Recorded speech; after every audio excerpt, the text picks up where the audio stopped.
Welcome back inside the Now Morning Show. This morning it's all about love, and we're going to switch a little bit to a different type of love. We're talking about love of country, love of environment, and we can do our part to show that love. And helping us to do a little more to show some love, representing iCare, iRecycle, and iLove. Let me welcome the project manager, Arlen-Benjamin. Good morning, Annalisa. Good morning, and love to all of Trinidad and Tobago this morning. Love in the house. All right.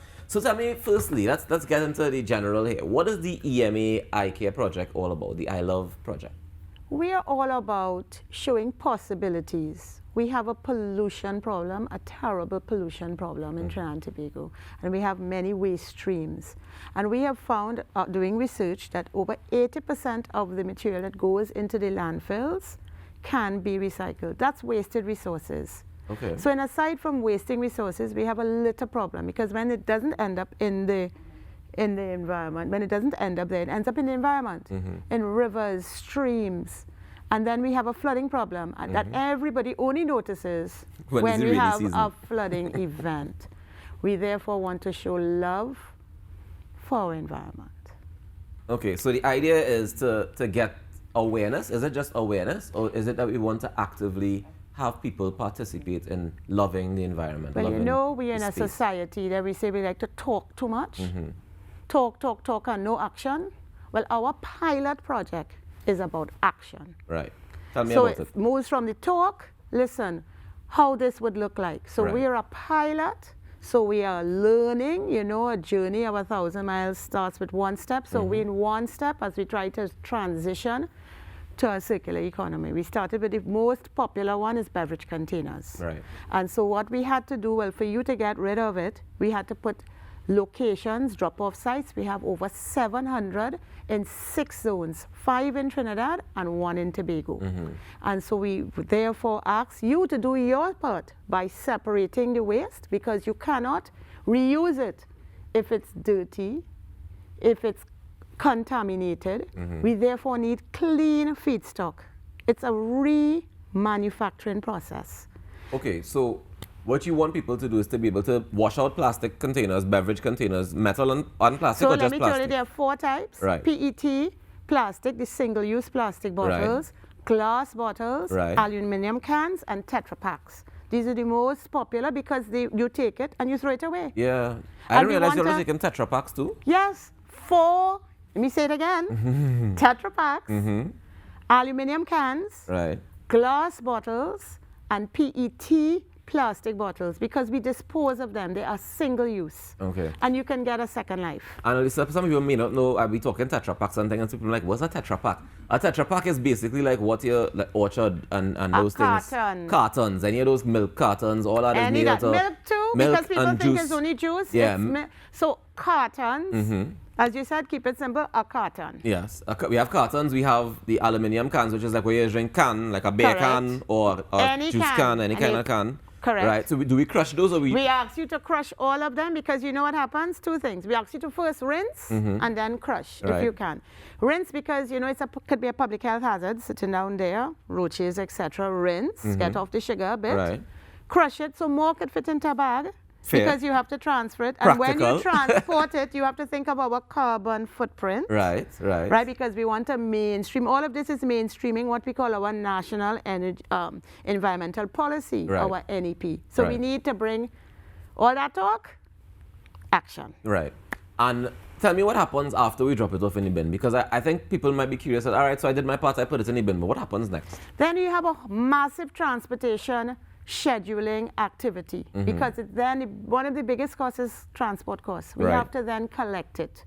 And then we have a schedule, a daily schedule, to collect from over these 700 bins, 145 in public places, and the rest are in all our primary and secondary government schools. Okay. Yes, massive. So you could imagine how massive that is. Primary schools still kind of closed, so they're a little bit light on the load for now. Well, they're a little light on the load, but what you found, particularly in rural areas, is those bins. A school is a community place, and the communities still use the bins. Okay. And then they are collected and they are transported to our strategic partner, SwimCall, who has been recycling, again, looking at pilot. We are in a pilot transition phase. You won't know until you try it.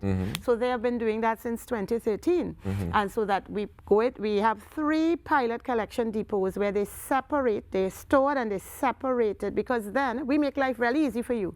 We do the separation. Okay. Because a factory will only take glass. So, for example, I can say our only glass, I'm not advertising for them, but it is Carib. Right. So, you know your soft drink bottles? Yeah. You carry it, they crush it, they reuse it, they melt it, and you're drinking from a new bottle. Right. You haven't wasted that resource. Right. Right. So they separate and the glass goes there. They separate the aluminum cans, the Tetra Paks, and the PET bottles, the plastic bottles. They crush it in a baler. And then send it off to a plant that can process it. We don't have the economies, we don't have those large scale plants here. So unfortunately, until then, they are shipped. Also, we ship those out. We ship the aluminum ones There out. are, however, some enterprising entrepreneurs, and this is why you do a pilot, to see what will happen. Exactly. Because on theory, you will say this will happen. So some entrepreneurs have been using it to make pots, right, benches, integrating it into concrete, a composite concrete. But these are all experiments, and we are testing it out. How long has this pilot project been going on? It's been going on since 2015. And how long is it expected to go on for? It's expected to go on until 2024, 23, 24. Nice. What are some of the milestone achievements that you guys have gotten to so far? 2 million bags. Oh, wow. Voluntary participation. Mind you, you know you always have, we have a thing where you think people only do stuff if you have a penalty. If they're incentivized or penalized. Or they gain money. Yeah. Guess what? Those 2 million bags are conscientious citizens who put an extra bin in their homes, separated it, jumped into their cars, drove to those sites, and gave it to us to process. And that's 2 million bags over the course of the last few years? Yes. Okay. All right. Well, nice. I mean, that's definitely an achievement, and I hope that people continue to go out there and show love, because, I mean, it's a form of love to be able to take care of the environment that we live in and our children will inhabit after we're gone. Yes. It's important well, when for we us love, you were speaking of romantic love, it's about giving and taking care of our romantic partner. So we get so much from the environment. Medicine, bush medicine, all kind of medicine. We get tea, we get fruits, we get all kind of thing. Think of it. Yeah. Don't you think we should give it back? I firmly agree. And show that love? That's all we're asking Trinidad and Tobago to do. If people want to get involved with this project, business partners, etc., how can they get involved? Log on Facebook, call at the EMA. We are all available. We are here to serve. We are consider ourselves stewards of the environment, guardians of the environment, to help everyone along, because exactly that, it's personal responsibility. So we want you to take that. Are you guys going to be expanding the network of bins that you have to more than the 700? More than likely, we are trying to manage to see, because we are precursor, we are not going to be permanent. We are showing the way to a deposit refund system that all the parties and agencies are talking about. So more than likely, we would hardly expand right now unless we really see the need, because we're also managing our carbon footprint to collect these bags. Right. And Lisa, before you go, tell me, has it been a challenge at all to get to collect all those bins? I know you said you have a schedule and everything, but with the 2 million bags that you would have gotten, did you expect that kind of response? Were you guys prepared to be able to respond to all of that? Well, it was uncharted waters. And so we've had some bumps. These are part of the lessons learned.